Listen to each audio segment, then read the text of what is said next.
আসসালামু আলাইকুম। সুফলা agro farming থেকে আমি বিশ্বাস বলছি। যে যেখান থেকে নিয়মিত আমাদের চ্যানেল দেখে থাকেন সবাইকে জানাই অসংখ্য ধন্যবাদ। আশা করি সবাই ভালো আছেন।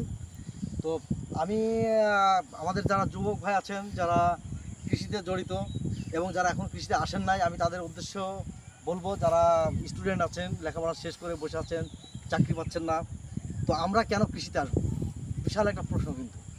এবং আমি বাংলাদেশে দেখেছি, বিশেষ করে আমাদের দেশে খুব একটা কুসংস্কার নিয়ে কিন্তু আমরা বসবাস করি এবং সমালোচনা করি। আপনার ছেলে বিএ পাস করেছে, এমএ পাস করেছে, মাঠে গিয়ে কাজ করা মানে একটা মান সম্মানের ব্যাপার, বিশাল একটা নিজের প্রেস্টিজের কথা এরা বলে থাকে। কিন্তু আমি বলতে চাচ্ছি, আপনার বাবা যদি 10 টাকা না দেন, আপনি কিন্তু ওই শহরে যেতে পারেন না। আপনার বাবা যদি 10 টাকা না দেয়, তাহলে কিন্তু আপনি পকেট খরচ করতে পারেন না। আপনাকে চিন্তা করতে হবে। আমি শিক্ষিত হয়েছে বলেই যে কৃষিকাজ করা যাবে না, সম্পূর্ণরূপে ভুল ধারণা। আপনি এমএ পাস করেছেন, বিএ পাস করেছেন, আপনার মতো তুখার ব্রিলিয়ান্ট স্টুডেন্ট কিন্তু বাংলাদেশে এখন লক্ষ লক্ষ বেকার পড়ে আছে। অ্যাপ্লাই করছে 10,000 টাকা বেতন, চাকরি কিন্তু হচ্ছে না। যাদের মামা খালু আছে, হয়তো তারা লাইন ঘাট করে কোনো রকম ঢুকছে। এটা বাস্তবমুখী এবং আমার চিরন্তন পরীক্ষিত। তো আমি বলবো, সমস্ত যারা লেখাপড়া শেষ করেছেন, যারা ম্যাট্রিক পাস করেছেন, চাকরি তো তাদের হবে না, এটা জানা জিনিস। আমি বলবো, এই চাকরির পিছনে ঘোরা বাদ দিয়ে আসুন। লজ্জা কিসের? আপনার কাজ আপনি করবেন, এখানে লজ্জার কিছু না। আপনি কি চুরি করছেন?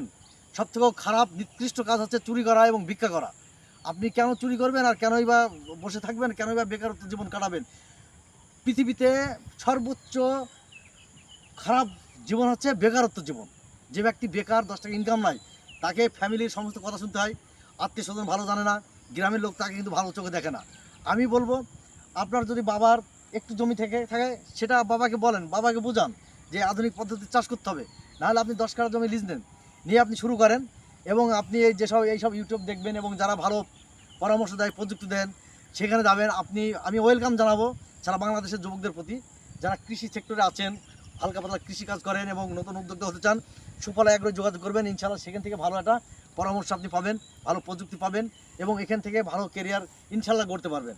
আমি কিন্তু একজন বড় কৃষক, আমি কিন্তু সাধারণ এই আপনাদের মধ্যে এরকম যে ভদ্রলোক মানুষ, মান সম্মান ইজ্জত চলে যাবে, আমি কিন্তু সেই ব্যক্তি না। আমি কিন্তু কৃষি থেকে এসেছি এবং আমার কিন্তু এখন কৃষি কাজ আছে এবং আমার কিন্তু এবছরও কিন্তু 52 শতক আমি মরিচ লাগাচ্ছি এবং আরও অন্য অন্য চাষ কিন্তু আমি করে থাকি। হয়তো ভাববেন, ভাই অনেক বড় বড় লেকচার দিচ্ছে না, আমি নিজেই কিন্তু কৃষক। এখন মান সম্মান ইজ্জত আপনি কেন দেখবেন? আপনার কৃষিকাজ আপনি করবেন, এখানে মান সম্মানের কী আছে? আপনার কাছে পকেটে 10 টাকা না থাকলে কেউ দিবে? জানতো কেউ দেয় কি বিনা টাকায়, মানে বিনা স্বার্থে 10 টাকা দেয় কি? দেবে না। তো আপনাকে এই কৃষি থেকে আসুন। আমি বাংলাদেশের সমস্ত লোককে বলবো, চাকরির পিছনে না ঘুরে নিজে উদ্যোক্তা হন, নিজে ভালো কিছু করেন। আমি অনেক জায়গায় দেখেছি, যেমন